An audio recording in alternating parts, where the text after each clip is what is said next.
What is up, YouTube? Happy weekend. Well, I don't know if I'm posting this today, which is Saturday. I'm gonna try to post it same day. So happy weekend. If I don't post it today, well, post it tomorrow, Sunday.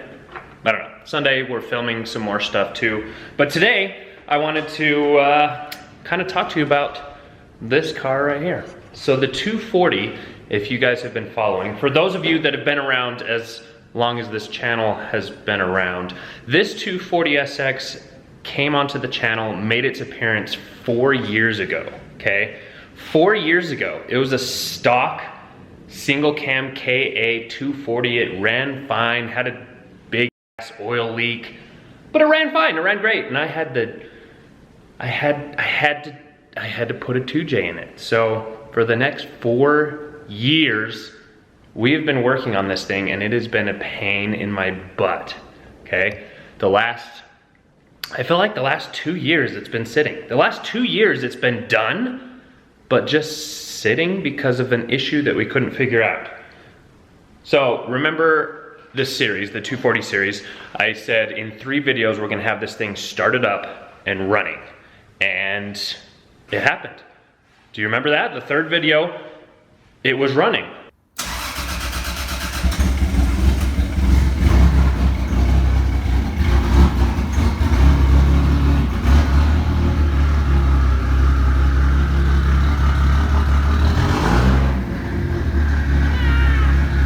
But the problem was, we could drive it, it wouldn't go above, what, 3,000 RPMs, it wouldn't build boost, it couldn't get tuned, like we couldn't figure it out.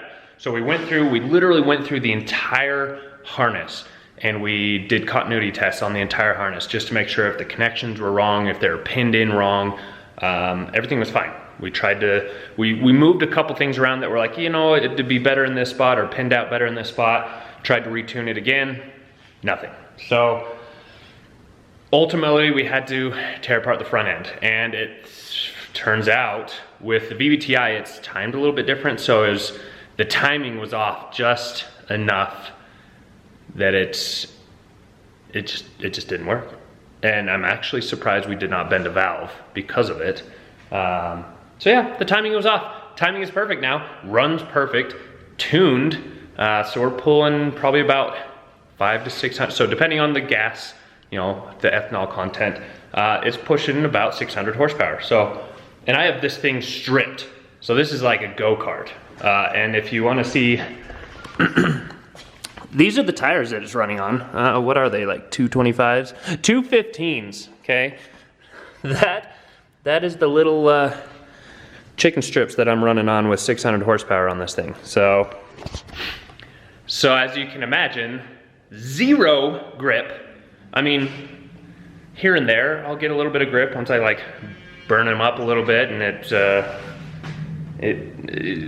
there's no grip, okay? But this thing is a riot. So today, I wanted to do 2 things. I wanted to go for like a quick little cruise, just so I can prove to you that it's running, and so you can hear the sounds this thing makes. I don't know what it is, like, Clyde, my Supra, I loved the sounds that came out of him. The spool up, the wastegate, the blow off valve, it was all amazing. But like, it took a little bit to hear that, whereas this thing, like, you just barely hit the gas and you hear everything. It is loud, and I want to show you guys how loud it is, and I love it. And if you guys remember, I am an audiophile. I love sounds. So no matter what it is, I need to have sound coming out of my car. So even if it's a minivan down in my future, I'm gonna put an exhaust on it. I'm gonna put an intake on it. I'm gonna try to turbo it, whatever. I want the sounds. So even on the truck I feel like I'm kind of done. And I don't want to do performance, but the stock turbo's not loud enough. I want to hear it more, so I might just throw in an aftermarket turbo. Not for performance, just for sound. That's ridiculous, but I love it. So anyway, I wanted you guys to hear all the sounds and kind of see that it really does run. And then tomorrow, Chris will be here, so we're gonna take it out and really have fun with it. And then we'll have 2 people filming, so that way you can see kind of everything. We can do drive-bys while Chris or me is on the side of the road. We can do some like drifts out on a skid pad somewhere. and just kind of mess around. So tomorrow's video, we're gonna go crazy. Today, I'm just gonna take you for a cruise. And then I also want to install this. So this is an odometer fuel level gauge. When I built the 240, I was planning on just using it at the track, okay? Trailer it there, trailer it back, or, you know, still register it, but I didn't really need fuel level. I'd always just keep it full or fill it up for the track. But now that I've been driving it, I wanna drive it all the time. So having a fuel level is gonna ease my mind a little bit, because the tuner even told me, he's like, I had no idea how much fuel was in there. So I had to go stop at the gas station a couple times because I did 10 hits and I was like, ooh, am I gonna be out of fuel? So I'm gonna put in a fuel level gauge and I'm gonna show you how. They're simple, fairly simple. So we'll do that. We'll do a little DIY video today. So let's get started. Oh, and I'll show you this right now, why not? So the hood, it's a little cut up, as you can see. The reason being is this little guy, my little Chase Bays radiator cap, and I guess the radiator itself is a little bit higher than the stock radiator. So it was hitting the hood, okay? So there's two things I could have done. I could have taken apart the front end, redone the radiator to where I lowered it a little bit. I'd have to do a lot of cutting to get it to, like, I'd have to cut notches to slide the radiator further down. Or I was looking at getting a carbon fiber hood, the one with that reverse scoop in the front, so it would actually sit right where the radiator cap is. So it'd fit perfect. Carbon fiber hood, reverse scoop, it'd fit perfect. I had it all measured out, it'd be fine. The hood is expensive. Carbon fiber hoods are expensive.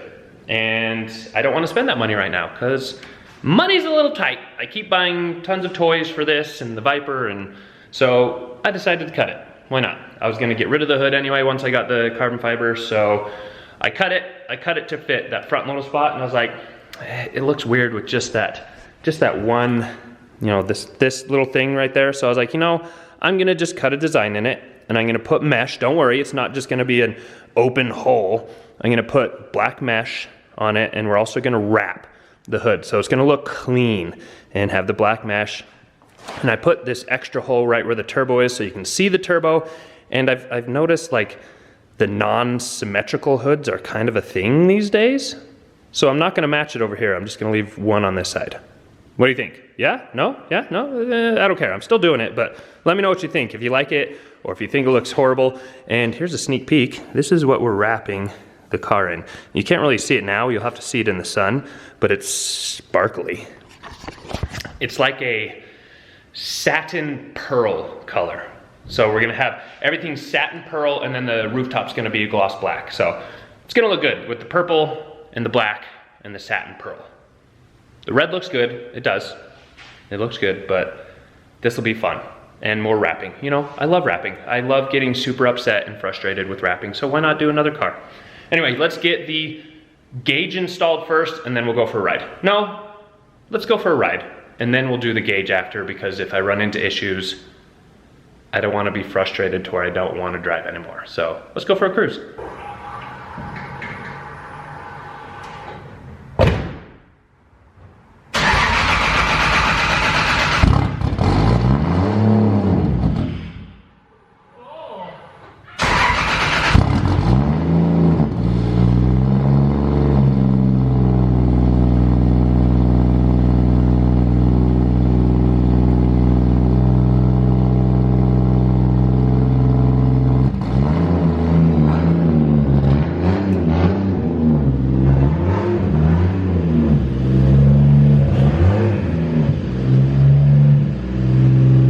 There you have it, the perfect purr of a 2JZ in a 240SX. Before it started, but it definitely did not have that smooth of an idle.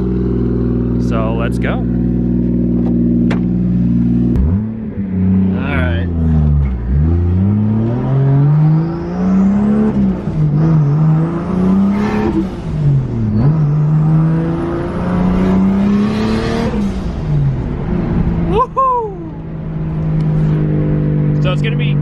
difficult filming in this car. It's not as daily driver friendly.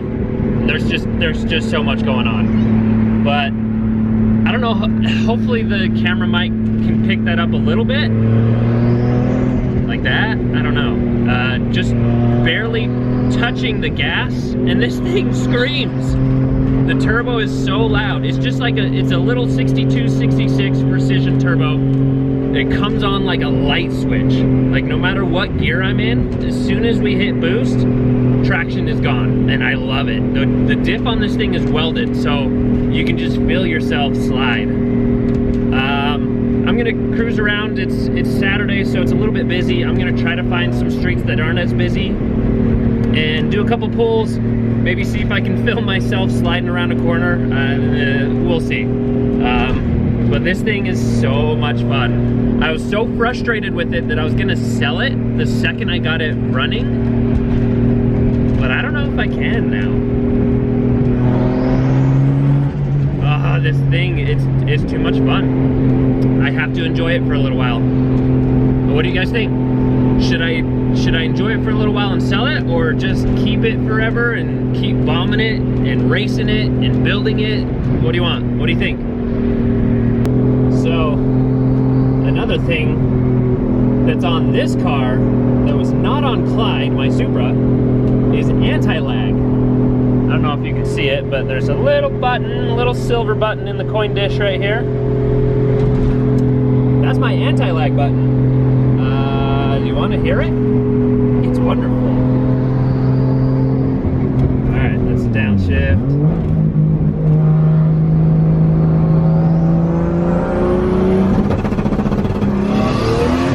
Woohoo!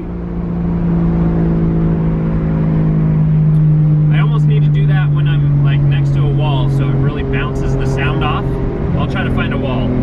You can see on my little AEM CD7 screen, there's all the parameters that my tuner was looking at. But I like because you can like customize the screens. I like this screen. It's kind of cool. Oh, I have to fix the speedo too. For some reason, that's not detecting my speed, which is not good. I kind of need that, yeah? All right, I'm gonna do anti-lag. Getting onto this highway right here real quick. Hopefully. And hopefully filming with one hand and losing traction is not gonna be a bad thing.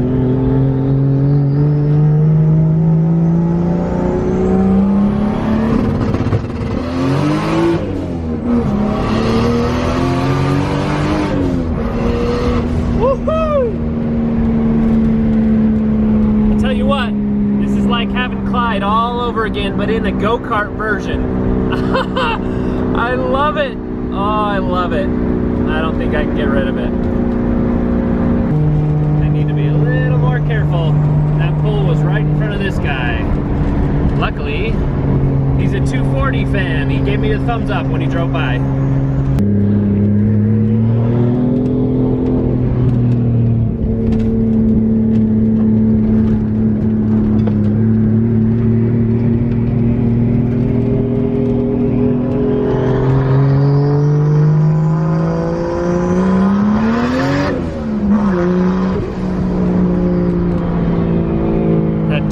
Just kicks in so fast.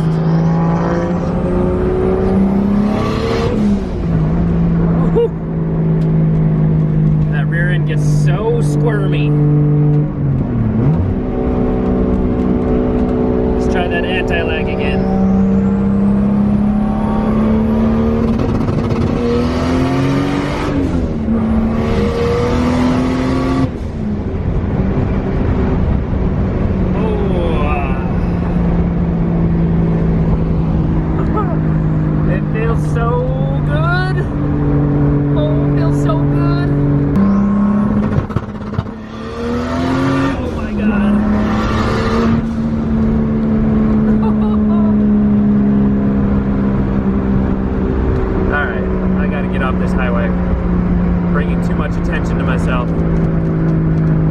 Well, did I prove it to you?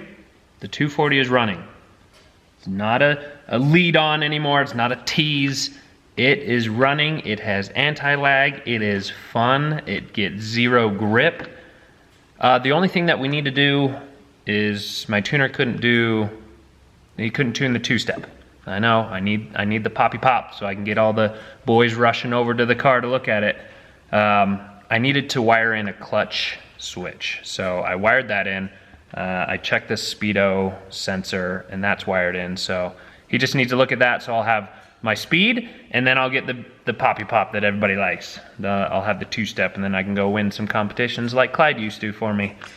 So I was thinking I will do the gauge install on a separate video. I'll just do a straight DIY video. So the fuel gauge install, I'm just gonna make a separate video. This is more of an update of, hey, 240's running. It's a riot, it's fun. We're gonna have a blast. Tomorrow we're gonna do some hot boy stuff and probably get into some trouble. We're gonna try to find somewhere where there's not a lot of people and do burnouts, do some skids, do some drifting, show Chris the anti-lag because he really wants to drive this and try that. So tomorrow we're gonna have fun. Tomorrow's gonna be a crazy video. Hopefully we get a lot of good footage. I tried to film myself like skidding around the corner, but having to steer and hold the camera and shift, and it wasn't happening. So tomorrow with Chris, he can sit in the passenger seat and film that. He can sit outside of the car on the corner and film that, and we'll get more of that exciting driving then. So for today, that's it. 240 runs. It drives perfect. It purrs. It runs so well. I hate to say it. It starts up and runs smoother than Clyde. Clyde was more of a full build, so that makes sense. This is on a stock motor, so everything's stock OEM. It's gonna run really well, but still, runs really good. I love it, sounds good. This car's gonna bring a lot of fun and a lot of crazy videos to this channel, so stay tuned.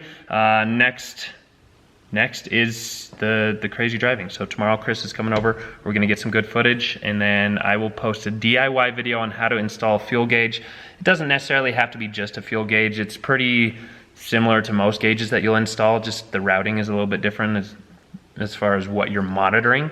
So I'll post that up later too.